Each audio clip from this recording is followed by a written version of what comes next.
Masya Allah. Bagaimana kabarnya Ustaz? Alhamdulillah, Masya Allah.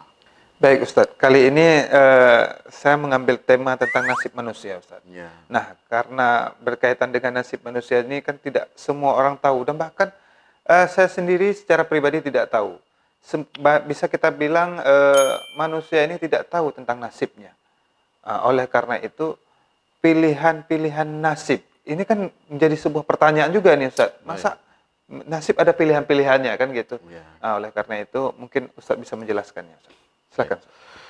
Bismillahirrahmanirrahim. Alhamdulillah alladzi bi ni'matihi tatimmus shalihat wa bi fadlihi tatanazzalul khairat wal barakat wa bi taufiqihi tatahaqqaqul maqasidul wal ghayat. Allahumma salli ala habibina wa maulana Muhammad wa ba'du. Baik, kita berbicara tentang nasib, pilihan nasib manusia di dunia. Yang perlu kita ketahui bahwa seluruh apa saja keputusan nasib kita di dunia ini adalah ada dalam genggaman Allah Subhanahu wa taala, sudah diatur oleh Allah Subhanahu wa taala di Lauhil Mahfuz sebelum kita dilahirkan oleh ibunda kita ke dunia ini. Ada riwayat mengatakan 70 tahun sebelum manusia dilahirkan itu sudah tercatat dalam Lauhil Mahfuz bagaimana nasib kita, keadaan kita, kemudian itu semuanya itu dalam tentuan Allah Subhanahu wa taala, ketentuan Allah Subhanahu wa taala dalam ilmu Allah Azza wa Jalla. Itu harus kita yakini, harus kita imani bahwa apa saja hidup kita di dunia ini ada sifatnya nasib yang bersifat absolut. Absolut itu bahwa nasib yang tidak bisa dirubah. Misalnya kita lahir dari ibunda siapa, kemudian kita lahir di mana, apakah di negeri mana kita lahir, itu absolut. Itu nggak bisa berubah dia. Kemudian juga semacam mati juga seperti itu. Kita meninggal dunia juga itu nasib yang absolut yang tidak bisa diobah-obah. Mati kita, bentuk wajah kita, kulit kita, semuanya itu adalah absolut semuanya. Tapi ada juga nasib yang namanya relatif. Relatif itu bisa diubah dengan usaha kita berdoa kepada Allah, dengan mengamalkan zikir, dengan bersedekah, itu bisa diubah nasib kita itu ke jalan yang terbaik. Dari yang nggak baik, nasib kita bisa berubah menjadi baik. Misalnya kita dalam ketaatan kepada Allah itu adalah nasib yang sifatnya relatif. Kita berusaha untuk beribadah kepada Allah, maka kita yang terbaik. Juga kalau seandainya kita berusaha dalam kemaksiatan juga seperti itu. Itu adalah tergantung pada keinginan usaha manusia itu sendiri. Itu nasib yang bersifat relatif.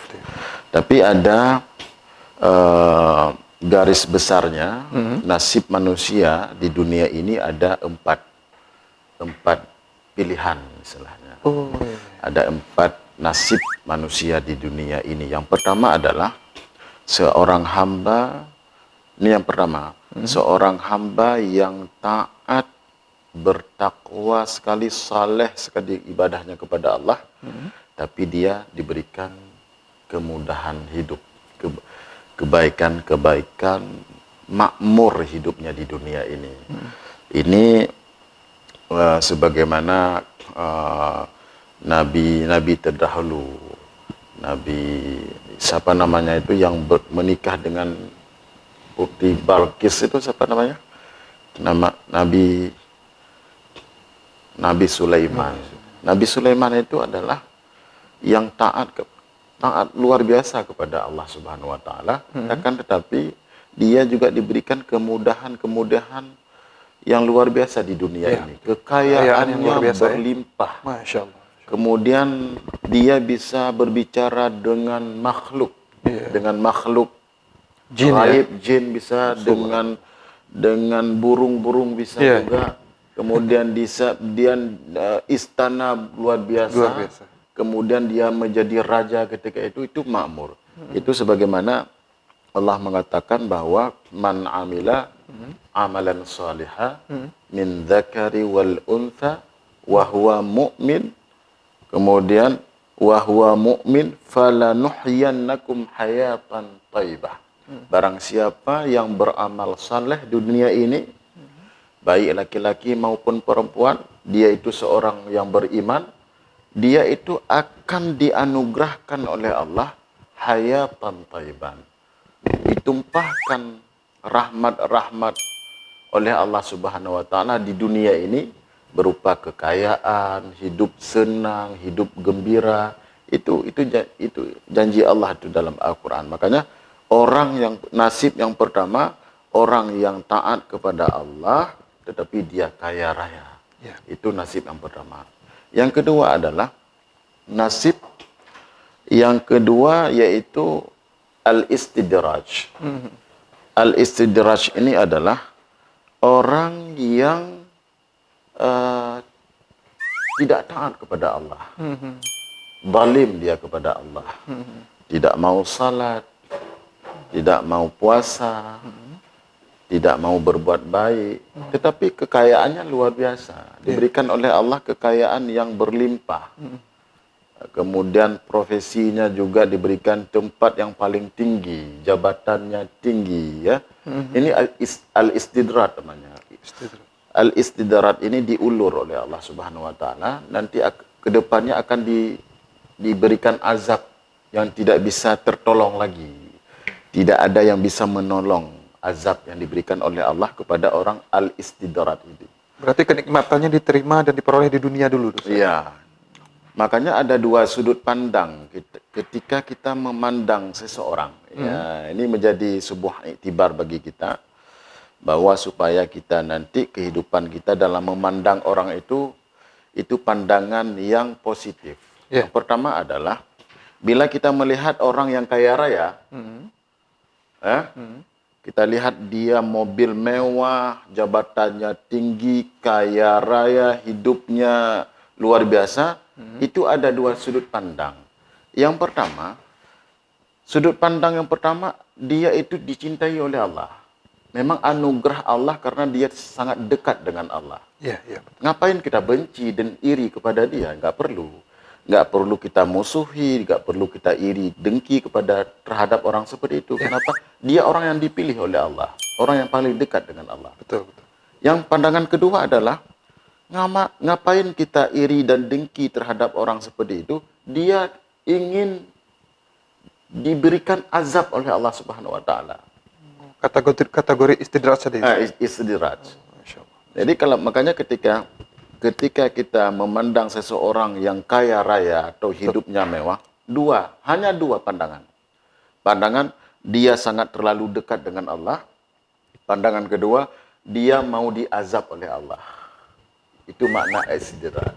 Makanya insya Allah kalau kita berjumpa dengan orang hal seperti itu, jangan dengan positif saja kita. Itu yang kedua. Yang ketiga adalah seseorang yang ahli ibadah, yang taat, Masya Allah, luar biasa kepada Allah Azza wa Jal, akan tetapi dia itu miskin. Hidupnya serba kekurangan di dunia ini. Tapi Masya Allah, dia ini ketika azan berkumandang, dia tinggalkan dunia. Dia tinggalkan, dia salat berjamaah. Ya, itu luar biasa, Masya Allah. Kalau ibadahnya luar biasa, tapi kehidupannya serba kekurangan. Ini yang ketiga.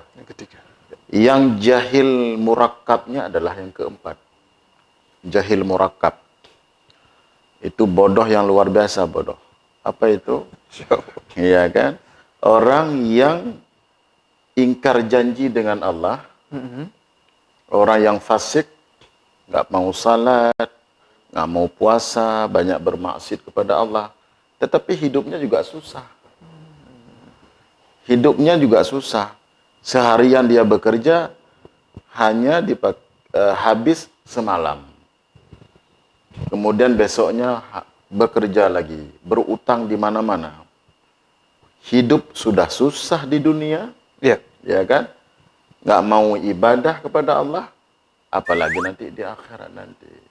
Ini yang 4 nasib manusia ini ada secara global kita berbicara, ada di dalam ilmu Allah, dalam genggaman Allah Subhanahu wa taala. Seperti itu. Baik Ustaz.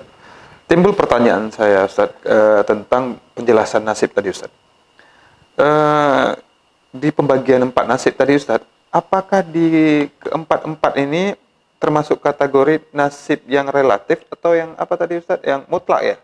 Yang absolut. Yang absolut. Nah, di 4 pilihan ini relatif atau absolut nih Ustaz? Ya. Makanya ada usaha maksudnya. Begini, banyak sekali orang yang mengatakan bahwa kenapa kamu tidak salat? Gebi hidayah lam li Allah. Kenapa tidak kamu berpuasa? Allah hana gebi hidayah gelun.